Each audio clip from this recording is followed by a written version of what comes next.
I haven't been so challenged before ever since my 14-mile run. And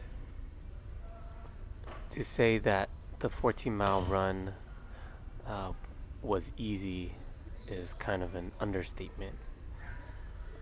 I had to stop multiple times. I would say about 3 times, two within the latter part of the run, and I really felt challenged to complete the run as I felt a lot of soreness in my body, and there are times at the end of the run I didn't feel that I could finish. So I took those rest breaks for refueling and really pushed out my run. Now moving into my next long run, which is a 16 miler, that's something uh, that I haven't really gone to run that much in a while, and I think that's something that I'm very very excited for because that 14 miler gave me a knock on the head saying that anything over 14 is no easy feat, and be prepared to challenge yourself for the 16 miler. And in fact, any type of mileage over 15 miles um, is definitely going to be a very challenging task, given the lead up to the LA Marathon. Another thing too is that when I when I last did my marathon training in 2019, I never pushed myself in the gym to keep uh, to keep lifting heavier weights. I always held back in a sense where I would only utilize I would say 70% of my power, and I wouldn't even try to go for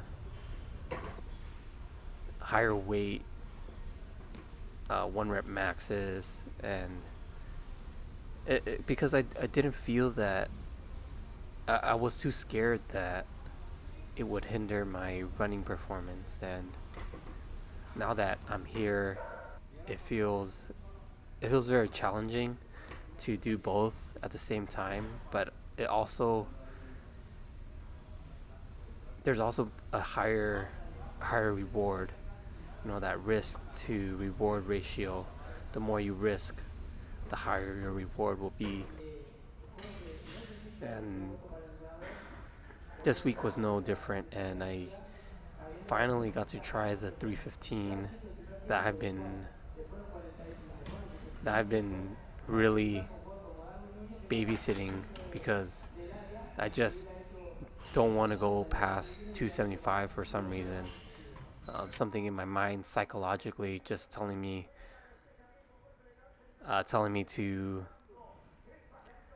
to like not push yourself too hard, or maybe you can't do it because you've never gone that far before.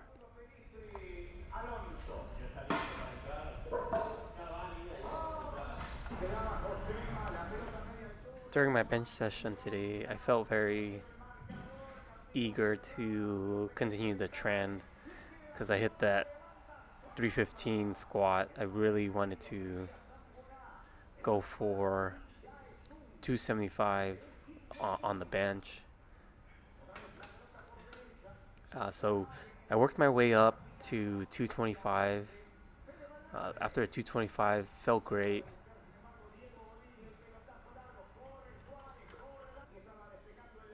That's when I moved to the 245, and I didn't really want to go to 275 right from the 225 just to see how my body reacted with the extra 20 pounds.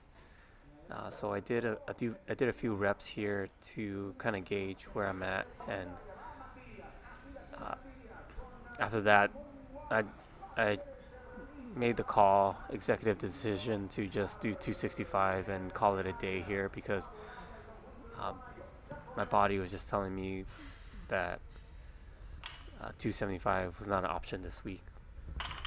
So I'll definitely revisit that and get my redemption another day.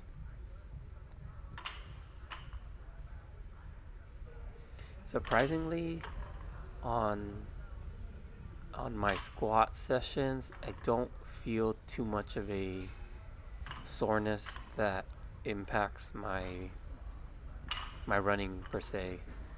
And if I'm not receiving any soreness, then I feel that either I'm getting used to the weight and I'm not pushing myself harder, and that's when I should definitely add more weight and maybe see if I can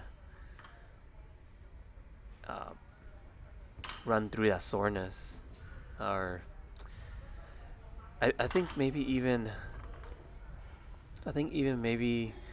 just figuring out how much I'm lifting per week and just knowing that I'm lifting more is more than enough than figuring out if I'm sore or not. I think utilizing utilizing a soreness as a gauge, I think maybe would be more inaccurate more than anything. Yeah, this week felt really great on the squat. I think I definitely lift more on the bench as well, and really wanted to continue that trend on the deadlift. You can see here I went up to 365, and as I pulled it, I'm able to lift it, but it's just the slipperiness of my hands just couldn't I couldn't do any more reps. So I recorded two, and on the second one I just barely lifted off the ground and wasn't able to get off for a full rep. Now here's my splits for this week, leading up into our 16 miler, and that's it for this week. And I'll catch you in the next one.